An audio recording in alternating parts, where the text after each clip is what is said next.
اعوذ باللہ من الشیطان الرجیم بسم اللہ الرحمن الرحیم۔ السلام علیکم ورحمۃ اللہ وبرکاتہ۔ اسلامی بہن بھائیوں اور تمام سننے والوں اور دیکھنے والوں، آج ہم اللہ کے فضل و کرم سے رکوع نمبر 7 سورہ انفال کا آیت نمبر 54 اور 55 کا لفظی اور بامحاورہ ترجمہ سیکھیں گے۔ سب سے پہلے میں یہ کہوں گی کہ آپ ویڈیو کو اینڈ تک ضرور دیکھیے گا تاکہ ہم قرآن پاک کو سمجھ سکیں، کیونکہ شیاطین اور نفس جو ہیں انسان کو قرآن پاک سمجھنے اور پڑھنے اور سیکھنے سے روکتا ہے۔ تو ہم نے شیاطین اور نفس کا کہنا نہیں ماننا، بلکہ اللہ رب العزت کی احکامات کی پیروی کرنی ہے، لہٰذا کوشش کیا کریں کہ قرآن پاک کو سمجھیں۔ تو ہم یہ سلسلہ آگے بڑھاتے ہیں اور پہلے لفظی ترجمہ سیکھتے ہیں اور اس کے بعد محاورہ ترجمہ سیکھتے ہیں۔ ان آیات میں دو چیزیں ہم سیکھیں گے، ایک تو فرعونیوں کا حال کیوں ہوا اور کیا ہوا، اور دوسرا یہ کہ اللہ کے نزدیک جو بدترین جاندار ہیں وہ کون ہیں۔ چلیں شروع کرتے ہیں۔ اعوذ باللہ من الشیطان الرجیم بسم اللہ الرحمن الرحیم۔ کدعبی جیسا کہ طریقہ، کا مطلب ہے جیسا کہ، دعبی طریقہ یا حال، ٹھیک ہے۔ آل فرعون فرعون والوں کا، والذین اور وہ لوگ جو، من سے قبلی پہلے تھے، ہم من سے۔ قبل کا لفظ عربی سے ہی اردو میں آیا ہے، یہ اردو میں بھی استعمال ہوتا ہے، اور ہم جو ہے واحد غائب کی جمع غائب کی یہ ضمیر ہے، ہم۔ کذبوا انہوں نے جھٹلایا، بھی آیاتی آیات کو، ربہم اپنے رب کی، فاہلکنا تو ہم نے ہلاک کر دیا، تو اہلکنا ہم نے ہلاک کر دیا، ہم ان کو، بھی سبب ذنوبی گناہوں کے، ہم ان کے، اور اغرقنا ہم نے غرق کر دیا۔ غرق کا لفظ بھی عربی سے ہی اردو میں آیا ہے۔ اعلیٰ فرعون فرعون والوں کو، وکلا اور سب کے سب۔ کل کا لفظ بھی عربی سے اردو میں آیا ہے، اردو میں بھی اسی طرح سے استعمال ہوتا ہے، کل۔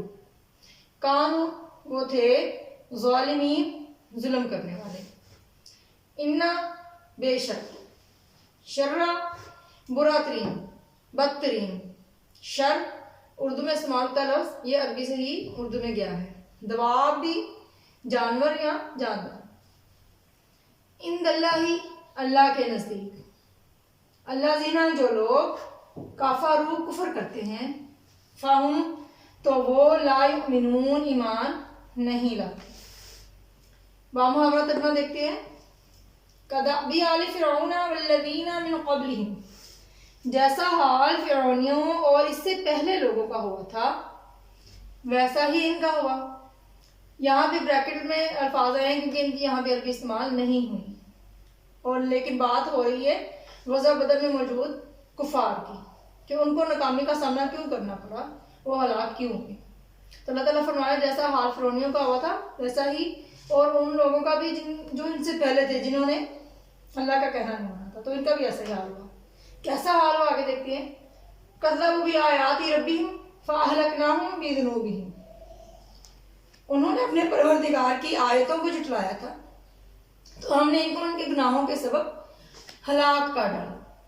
وَأَغْرَقْنَا آلَ فِرْعَوْنَ وَكُلًّا كَانُوا ظَالِمِينَ، اور فرعونیوں کو ڈبو دیا اور وہ سب ظالم تھے۔ اِنَّ شَرَّ الدَّوَابِّ عِندَ اللَّهِ الَّذِينَ كَفَرُوا، جانداروں میں سے سب سے بدتر اللہ کے نزدیک وہ لوگ ہیں جو کافر ہیں۔ فَهُمْ لَا يُؤْمِنُونَ، سو وہ ایمان نہیں لاتے۔ ہم نے دو چیزیں سیکھی، ایک تو یہ کہ فرعونیوں اور ان سے پہلے جو لوگ اللہ کی نافرمانی کیا کرتے تھے اور اللہ کی آیتوں کو جھٹلایا کرتے تھے، تو اللہ تعالیٰ نے ان کو ہلاک کر دیا ان کے گناہوں کی وجہ سے، اور فرعونیوں کو تو ڈبو کے مار دیا۔ غرق کرنے کا مطلب ہے ڈبو کے مار دینا۔ اور یہ سب اللہ تعالیٰ نے کیوں کیا؟ کیونکہ وہ سب ظالم تھے۔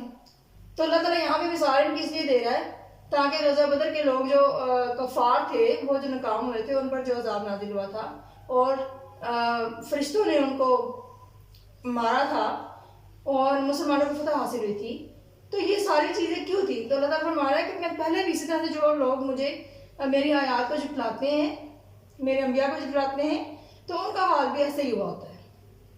تو یہ اللہ تعالیٰ کا دستور چلا رہا ہے۔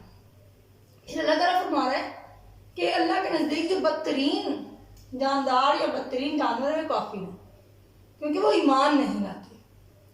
ٹھیک ہے، تو ان آیتوں میں ہم نے 2 چیزیں سیکھی ہیں. اللہ رب العزت ہمیں عمل کرنے کی توفیق عطا فرمائے، ہماری زیر زبر اور دیگر غلطیوں کو معاف فرمائے، اور ہم سب کے لیے آسانیاں پیدا فرمائے. اگر آپ نے چینل سبسکرائب نہیں کیا تو ضرور کریں.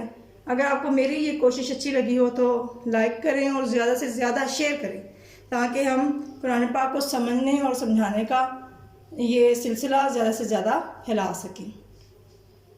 اللہ رب العزت ہم سب کو عمل کی توفیق عطا فرمائے. آمین ثم آمین.